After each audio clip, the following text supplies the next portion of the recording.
Yun guys, halos wala nang natira. Nakalbo na tong ating grapes. Konti na lang yung sanga tinira ko. Etong sanga dito. Tapos may sanga dyan. Pinagpuputol ko na guys. Ayun, oh. Ang dami. Oh. Pwedeng ibababad lang sa tubig. Tapos magkakaugat ulit siya. Tapos meron ka na ulit panibagong grapes. Ito nga pala yung ampalaya natin. Hindi ko pa nga naasikaso. Nung winter sana tatanggalan ko siya ng yung mga dahon para makapaganda ngayong spring. Kaso wala akong oras. Ngayon na lang. Tapos nagkasakit pa ako. Tapos ito po, tinutubuan ng mga weeds tong gilid natin. Oh. Ayan oh. So kailangan ko tanggalin yan. Ang laki na. Naiwan na. Wala talaga akong oras. Pabayaan na tong bakit. May laban pala yung Golden State ngayon. Yatoy, who's winning? Yung nga pala yung pillow fort ni Asya.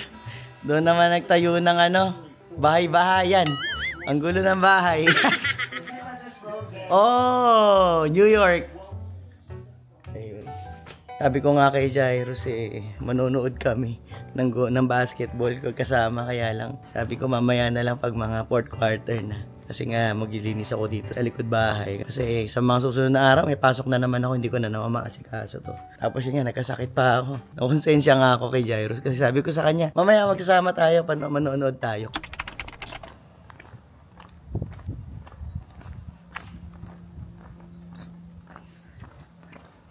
Ayun.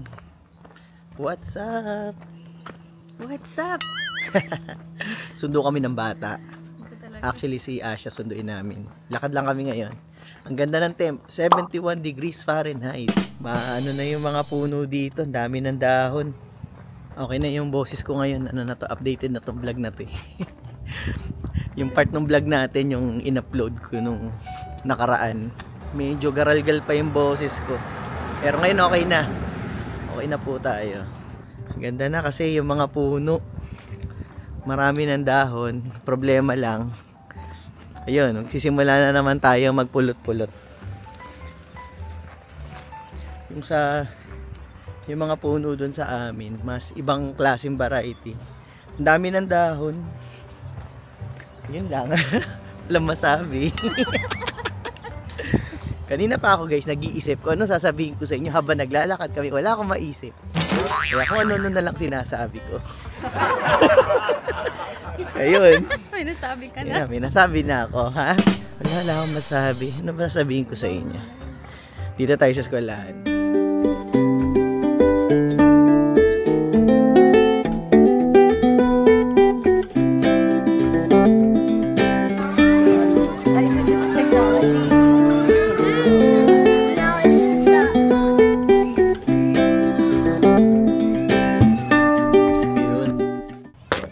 Naka-record. Hindi pala naka-record. Daktak ako ng dakdak.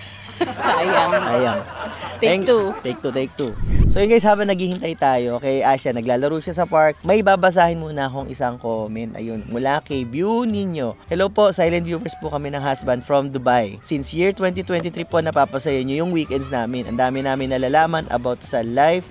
Na-inspired po kami how you and Ate Aimee handle your financial kung paano po kayo maging father and mother kila Jairus at Asya. Nagre-reflect po sa kanila yung action kung paano nyo po sila turuan as good kids. Napaka-respectful nila as son and daughter sa lahat ng video nyo. Tuwing nasa grocery kayo at kasama mga kiddos, napaka-behave po nila sa grocery. Hindi sila yung normal na bata na kuha dito at pabili ng kung ano-ano. Kaya po lahat ng video nyo ay nakakatuwang panoorin kahit kasi yung kiddos nakaka-amaze tuwing napapasama sa video nyo. Ano masasabi mo doon? Mabait daw yung mga anak mo. Minsan nagtuturo din naman sila. Oo. Normal naman siguro yun sa bata. Oo. Pero syempre, kinokontrol, diba? Kinokontrol. Actually, nung mas bata pa sila, ganun din naman sila yung typical na bata, turo ng turo. Pero, siguro, agapan mo lang sa simula. Yung pag maliit pa kakausapin mo. Kasi nasanay sila na yung pag nagtuturo, in-explain namin na Kuha sila ng dalawa, usually sasabihin na lang niya, isa lang. Oo. Mamimili lang siya sila ng isa. So, hindi namin ibibigay lahat. Tapos merong presyo. Tapos minsan minsan pinapakonsensya ko parang, sige, sa susunod na lang natin kukunin yan kapag pag sumweldo ako, ganoon. May time pa naalala ko, pag may bibiling kami, titingnan ko yung wallet ko, ipapakita ko sa kanila, tapos walang dalang pera. Walang lamang pera. Minsan $2 lang, di ba? Kasi minsan credit card lang. Tapos minsan nakokonsensya sila, sabi ko, pwede ba sa susunod na lang pag sumweldo na si daddy, ganyan. Mag-overtime si daddy. Simula pa lang noong maliit sila, ganun na yung sistema ang ginagawa namin. Ayun. Parang nasanay na rin sila kalaunan na pagpupunta kami, siguro kung magtuturo sila, isa lang, mamimili lang sila. Meron ding stage na dinadala namin sila sa mga dollar store lang. Ayun, minsan nakakapamili sila ng siguro mga 5 items, ganyan. Parang para sa kanila, parang nag-shopping Treat na sila. lang, Pero enjoy na enjoy. Enjoy na enjoy sila kasi makikita mo parang nararamdaman nila meron silang freedom na mamili. Kasi usually pag meron silang gusto, kami yung nagde-decide na hindi maganda yan, or pag yung alam namin minsan parang masasayang lang. Kasi ang bata naman pag binili mo minsan ng laruan, sawain, isang gamit lang tapos nakatambak na, di ba?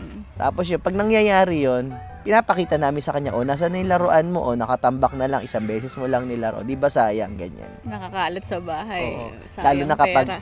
Lalo na kapag medyo mahal-mahal. Kasi dati meron pa mga Toys R Us ganito, ganyan. Pero pag sa dollar store, wala na kaming pakailam, pumili kayo ng 5, kahit ano pa yung bili nila, okay lang sa amin. Or yung 5 below. Ngayon 5 below, medyo nag-upgrade na kami. $10 yan. Minsan bigyan namin ng 2 items, meron silang budget. Tapos minsan naalala ko, nasa Target kami. Meron siyang gustong parang mug. Natanda mo ba yun? Si Asha. Sa Walmart siguro. Walmart ba yun or sa Target? Yung tumbler? Basta tumbler. Tapos, marunong kasi siyang mag-scan Yung check niya yung magkano yung presyo. Tapos, alam niya, kapag mga $10, para sa kanya, it's expensive na yun. Naawa ako na isang beses at mayroon siya kinuha ng tumbler, tapos in-scan niya. Nung nakita niya yung presyo, dismaya siya, sabi niya. Parang nalulungkot siya na naiinis. Sabi niya, parang mangyak niya, sabi, why is this so expensive? Though hindi naman siya nagpapabili, pero kasi nga siguro pag mura nakita niya ipapabili niya. Pero since parang $10-15, natatak na sa utak niya na mahal yun, ibabalik niya na uli sa shelf without even asking us kung pwede namin bilhin. Iniwan niya na lang. Tapos yung nakikita ko siya, naawa nga ako. Sabi ko, pwede natin bilhin niya sa susunod pag sweldo ko kahit mahal. Sabi ko, kasi naawa nga ako. Pero wala, pag uwi niya nakalimutan na rin naman. Kahit bumalik kayo ng Target, hindi niya na rin maalala. Ayun. Nasanay na nagtitipid. Oo. Kaya hanggang ngayon, dala-dala pa rin nila yung ganong ugali. Siguro yun lang ang key. Kailangan lang parating yung kakausapin, tsaka very consistent kayo. Kung ano yung gusto nyong ituro sa kanila. Yung wag mag-aksaya. Wag mag-aksaya. Tsaka hindi mo sinasabi mo lagi, yung mga bata sa Africa. Nagugutom. Napanood ko pa sila ng YouTube noon. Nakita mo ba to? Ang kinakain lang nila, ganito, ganyan. Kasi minsan pag si Jairus, diba, kumakain siya, may natitira siyang ulam or hindi sinisimot. Pagkain, hindi niya sinisimot yung medyo nagagalit ako sa kanya. Panoorin mo to, kita mo yan, ang ulam lang, asin. Alam mo yun, minsan wala pa silang ulam, kanin lang talaga. Tapos simot na simot. Tapos ikaw, kita mo, tinitake for granted mo lang kung ano yung meron kayo. So, mga ganoon ba, ipapakita niyo sa kanya. Tapos yun, tatahimik na yun, makokonsensya na yun. Kaya ngayon, every time na yun, parati na ubos yung pagkain. Ito, tuloy natin yung comment niya. Sabi pa niya, pwede po ba mag-request ng journey ni Ate Aimee as accountant? Makakatulong po kasi sa akin yung journey ni Ate Aimee once na dumating na din po kami dyan. Kasi po yung husband ko is nurse at ako po ay accountant. Medyo kinakabahan po ako sa magiging career ko kapag andyan na po kami. Keep uploading po ng video kahit nasa loob lang po kayo ng bahay at kwentuhan. Nai-inspired po kami at napapalight nyo yung weekly namin. Ayan. So pagkwentuhan natin, paano ba natin sisimulan to? Kasi puro na tayo puro nursing. Oo so, baka wala naman sila. Hindi, okay lang kasi puro nursing tayo. Pero alam ko si Ann, yun, shoutout kay Ann kasi Nagtatanong din Accounting siya. ba yun? Accounting siya. Matagal na siya nanonood sa atin. Meron din siyang isang comment na nag-request din tungkol dun sa trabaho ni Aimee as an accountant. Ayan. So ngayon, di muna tayo magna-nursing, mag-accounting muna tayo. So ano ba yung tanong niya ulit? Journey. Yung journey. Ayun, ano ba yung journey mo? Journey ko dyan. Kaya mo yan. Kaya mo yan. Alam mo na. Kung na sabihin bahala, mo alis na ako ha. Bye. Bye. Actually, simulan natin nung dumating. Okay, si Aimee Ikaw na lang kasi... magtanong. Ha? Tapos sagutin ko na Sige. lang. Ganito yan. Nung dumating si Aimee, accounting na talaga yung trabaho niya sa Pilipinas. Ano ba yung mga experience mo? Para akong nasa Job interview. job interview. Ilan taon ako nagtrabaho sa Pilipinas? Ilang taon? Mga 10 years pa. Mga 10 years yan. Most ng experience ko sa bank, dalawa. PS Bank at saka Banco de Oro. Oo. Pero hindi ako sa branch, sa head office. Sa head office. And then, pagkatapos nun, syempre, yun nga, kinuha ko na si Aimee. Nagpunta na siya rito sa Amerika, di ba? Pinitisyon ko na. Pagdating niya dito, syempre, yun, ako muna nagtatrabaho. Tapos, how many months ba bago ka nagkatrabaho? Mabilis lang. Parang 2 to 3 months. 2 to 3 months may Meron trabaho na na si akong Aimee. work, Oo. oo. Pero paano ka nga ba nag-apply nun? Saan ka nag-apply? Sa Craigslist ba nun? Tumitingin ka nun? Halo-halo sa Indeed. Oo. Oh, hindi naman yata sa Craigslist. Sa Craigslist. Grabe ka naman. Pili ko meron ganun minsan sa Craigslist, di ba? Hindi sa Craigslist. Siguro Indeed. Hindi daw. Hindi Oo. niya na maalala kasi ang tagal Hindi na ko nun na eh. maalala. 2010. Pero ang tanda ko talaga, hindi naman nahirapan si Aimee maghanap ng trabaho. Nag-apply si Aimee sa Jollibee. Pero kasi ang ano ko nun, kahit hindi na ako, baka nga hindi ako makakuha ng accounting job dito, di ba? Oo. Kaya okay lang kung mag-Jollibee ako. Oo, actually nag-apply nga pala siya sa Jollibee muna doon sa restaurant sa may Carson. Oo. Sabi niya kahit ano muna kasi syempre ayaw niya muna mamili. Gusto niya lang muna magtrabaho kahit hindi muna accounting. So kahit ano yung mga in-applyan niya siguro, kahera or what have you. Pero sinuwerte naman siya, nagkaroon siya ng interview actually, accounting related naman sa Jollibee. So, nagpunta ako sa head office ng Jollibee dito sa City of Industry. 1 hour driving, no? Oh, hindi namin na-realize na matraffic pala bago pa lang masyado. ako noon. Sabi ko, 1 hour lang? Okay lang yun kasi yung biyahe ko ng Nabotas to Makati, more than 1 hour. Pero dito iba yung 1 hour. Hindi ka pa nagda-drive nun. Eh. Oo, ang layo-layo pala. Pinuntahan namin yung interview actually. Pilipino rin naman yung mga Nag-test nag-interview ako, na. oo. Nag-test din ako, tapos in-interview ako ng boss. Pagkatapos ng interview, napagtanto namin na parang medyo malayo pala itong Oo. trabaho na yun. So kahit matanggap siya, napag-decide namin na wag na lang muna siyang tumuloy. Maghanap na lang siya na medyo mas malapit sa bahay. Oo. Kasi nga hindi pa siya nagmamaneho tsaka masyadong malayo. Malayo, Oo. oo. Pero pagkatapos nun, alam nyo ba, natanggap si Aimee, tinatawagan siya. Di ba meron pa sinabi doon na Medyo parang nagalit? kinukumbinsi pa ako na Oo. i-reconsider. Oo. Talagang gustong-gusto siya, sabi niya. Ano yun? Meron kasi sinabi sa akin na parang pinaghirapan ko to or something. Sabi ng HR. Oo. Parang pinaghirapan ko to, kaya ipaglalabang ko. Oo, Parang may something ganon. Oo, ayaw siya pakawalan. Parang na-disappoint kasi hindi expected na, Na mag-back out magbaback ako. oo. Siguro kasi ang dami nilang na-interview. Parang, ewan ko, mahirap bang humanap ng may experience. Pero hindi rin ko in-expect na parang very unprofessional para sabihin na... Ay, sabi mo, siniraan mo na yung Jollibee. Hindi naman. Baka may nanonood sa'yo taga Jollibee. Parang ang Huwag mo na weird. sabihin. Parang ang weird lang na parang pakukonsensyahin siya, di ba? Para very I-brief mo na lang kaya yun. Matagal naman Basta yun, baka hindi na yun. nagtatrabaho doon yun. Basta yun, na lang. 2010 pa naman yun, oo. 15 years. Hindi na tuloy yung Jollibee. Kasi hindi na tuloy yung Jollibee. Tapos yun, meron isang natrabahuhan. Financial aid na wala akong kaalam-alam. Oo, eskwelahan siya. Naging advisor, parang ganyan, no? Oo, advisor. So, doon ko lang na lang inaral yung mga financial aids Oo. na available sa mga nursing students. Oo. Kakausap ko ng parents, Oo. ganyan. Kinakabahan pa siya nun. Siyempre, hindi pa ako sanay Oo. mag-English. Oo.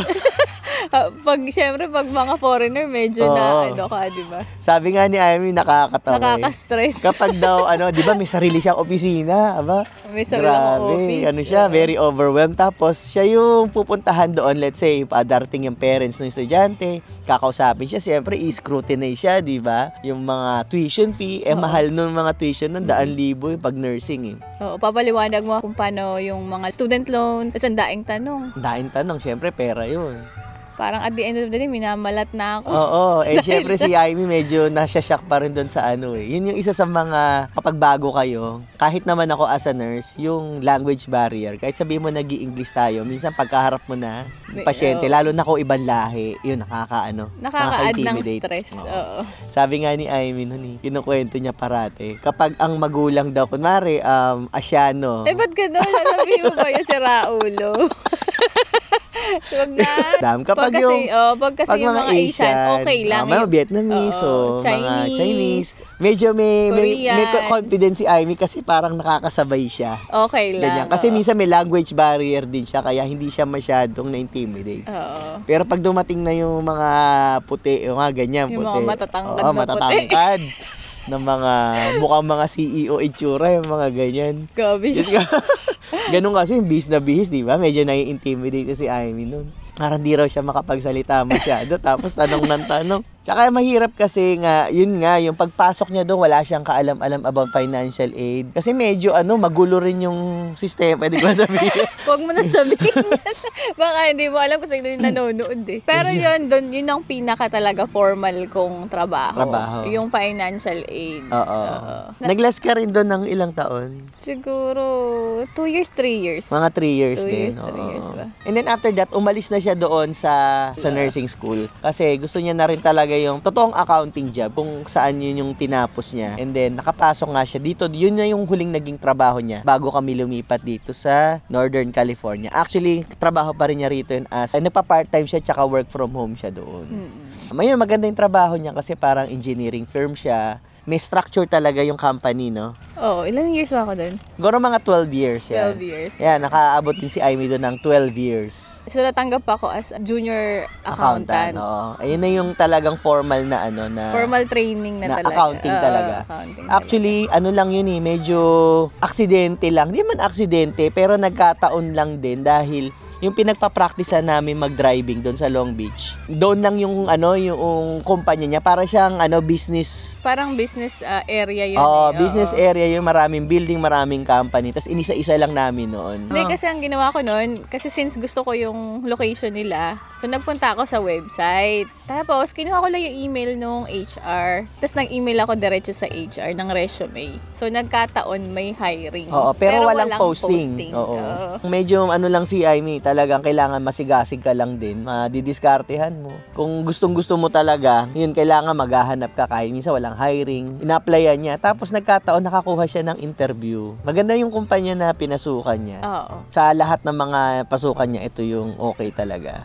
Tsaka mabait yung boss niya. Tsaka hindi yung parang shortcut accounting. Talagang accounting talaga na you follow the rules. You follow the rules. May protocol talaga sila, tsaka policy, ganyan. Tapos yun nga, nag-start siya. Mababa lang bigayan nila nung simula si Amy kasi nga junior accountant. Ang bayad, sabihin mo ba? Sabihin mo natin bayad. Magkano yung sweldo mo? Hindi, wag mo na kaya sabihin. Okay lang.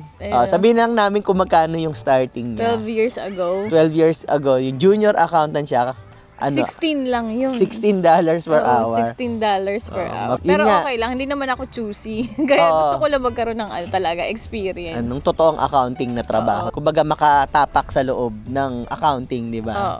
Para lang lang siya, ma-expose, tapos magkaroon ng experience dito sa US, at least malagay niya sa resume niya na meron siyang accounting experience. Magandang experience yun, yung junior accountant. Kasi hindi naman ganong sobrang malaki yung company namin. Magkakaroon ka ng experience, little of everything sa accounting. So, may konting tax, may konting payroll, konting month-end closing, yung mga ganon. So, marami kang matututunan. Kasi pag malaki yung kumpanya, tas accounting ka, minsan, isang department ka lang. Ikaw, ang hawak mo lang, fixed asset.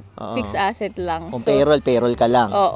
So, doon, little of everything. May mga trabaho na minsan, pag wala yung front desk, minsan kailangan ko magpunta ng front desk. Siya yung magiging secretary para taga-answer ng phone. Ayaw pa naman ni Amy nun. Kasi nga pag may tumatawag, syempre mag-i-English na naman si Amy, anak na. Kailangan all around ka. Karamihan kasi yung katrabaho ko puti din yung mga engineer. Talagang kakausapin ka, babatiin ka, di ba? Mahilig sila sa small talk. Small talk.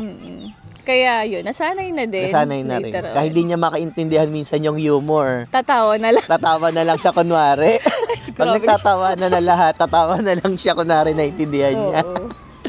Pero napaka-convenient nun. 1 mile lang sa bahay yun eh. Oo, malapit lang. Oo. Nag-bus ako nung hindi nakapag-bus pa siya, ako nakakapasa sa nagda-drive. driving. Pero later on, nag-drive na rin. Nag-drive na rin nung nakapasa na siya. Malapit lang sa bahay. 1 mile lang. Tapos, wala lang, yun, nakakatawa. So, ayun, tapos ngayon, na-promote na siya. Actually, every year, ang taas nung raise sa kanya. Minsan 10, minsan 15. Parang hinahabol ng boss niya yung sweldo niya. Oo. Actually, so, yun nga, na-promote siya. May mga bonus pa sila every month noong naging, junior accountant. Staff accountant. Senior accountant. Ayun. Yun na yung huli, yung senior. Oo, senior. Tapos, di ba, umalis na nga si Amy sa Doon nga, ayun. Siya kasi. Sa mga nakakapanood ng vlog namin, alam niyo na, umalis na si Amy sa trabaho niya. Pero very rewarding yung experience. Ano maia-advise mo doon sa mga nagtatanong ng mga accountant na magagaling sa ibang bansa na pupunta rito, knowing what you know right now? Ano masasabi mo sa kanila? Apply lang na apply kasi marami naman. Oo. Yung sa akin, marami din naman talagang tumawag. Pero marami rin akong pinasahan. Oo. Ay, kukwento ko nga pala, nakalimutan ko. Nakakatuwa pa, di ba dong sa huling trabaho ni Amy? Actually, hindi nang hihingi ng transcript dito bukod doon sa huli. Kasi nga Pilipino, siguro old style. Kasi alam ko, hindi naman nang hihingi ng transcript dito, lalo na sa mga nursing, hindi. So, yun, dala niya yung transcript niya galing sa Pilipinas. No? Just in case, di ba? Tapos, ano ba yung sabi? Parang parang ruler, gano'n. Grabe ka naman. Parang ruler daw kasi puro, si Amy, ang grades niyan, puro uno po ang grade niyan sa, di ba ganun sa college sa ate, puro uno. Talagang dire-diretso yan. Hindi naman flat 1, yung 1.25, ganyan, 1.5. So, yun. Na-proud lang ako, kaya kailangan i-mention ko yun. I-flex ko yun. Ako, nursing ako, bumagsak ako dito, guys. Puro silang ang grade ko. Inaamin ko yun. Pero, si Amy, yan, maganda yung grade yan. Talino talaga. Pero hindi naman kailangan din. Hindi rin naman kailangan. Oo. Hindi naman, may advantage, pero hindi diba talaga. Sabi mo nga, I think it's more on experience eh. Katulad sa nursing, pag may experience ka, parang okay na, madali na maghanap ng trabaho eh. Sa accounting, hindi masyado. Siguro na lang kung sa malalaking kumpanya ka, baka nagmamatter kung saang school ka graduate, ganyan, di ba? Kung sa mga UC ka or yung mga gandang school dito sa Amerika. Kung sa sa demand ng job, sa accounting, maraming accounting dito. Sabi ko nga, hindi rin naman ako nauubusan. Hindi ako nabakante. Hanggang ngayon, meron pa nagsesend kay Amy sa LinkedIn na account niya. Nag-o-offer ng trabaho, kahit work from home, ganito, ganyan. Yung lang, pag nakapasok na kayo sa corporate, kasi ako hindi ako masyadong assertive eh. So, maging assertive kayo. Para naman, kasi di ba pag tumatagal ka sa kumpanya, lumalaki yung responsibility mo. Yung trabaho niya dumadami. Pero minsan, kailangan mo rin kontrolin yun yung scope. Dinadagdagan kasi ka ng pag trabaho. dinagdagan mo, tinanggap mo, so assuming na kaya mo, di ba? Tapos, yung sa accounting, very important yung Excel skills. Excel. Kasi sa dami ng data, kailangan marunong kang Kumbaga, pag marami kang alam sa Excel, medyo may advantage ka. May advantage ka. Sa pag-a-apply. Ganyan. Siyempre, yung isa pang advantage is yung mga accounting software. At least, kayo doon. Medyo may alam. Pero yun naman, hindi mo naman natutunan sa Pilipinas yun, di ba? Hindi ko naman din natutunan. So, okay lang din yun kasi kung galing kayo ng Pilipinas, maintindihan naman nila yun. Ang importante lang, siguro sa interview, pakita nyo lang na madali kayo matuto, na willing kayo matuto kahit ano pang software yan. Ganyan. Meron akong isang in-applyan dati na Excel. Titignan nila kung paano ka magmamanipulate ng data. Hindi ko na matandaan kung ano yan. Meron siyang isang in-applyan na, ayun nga, tapos bibigyan ka ng situation siguro. Tapos gagawa ka siguro ng formula or, I don't know. Mga ganun. Formula, pivot table, mga accounting makarelate naman dyan. Ay, siya. Idan. Ayan, guys. Nasaan yung mga kasama ko? What happened? Hey! Let's go! What are you doing? Ito na naman, namumulot na naman to ng mga kung ano-ano mga bulaklak. Baka mamaya may mga poison ivy dyan, ha? So yun guys, siguro hanggang dito na lang yung vlog natin. At ayun, sana may napulot kayo kahit generalize lang namin kung ano yung masasabi namin tungkol dun sa experience ni Amy dito sa Amerika. Please, don't forget to hit the like button at magkita-kita po tayo ulit sa susunod na vlog. Bye! Sometimes I just don't know what to do. It should have been you.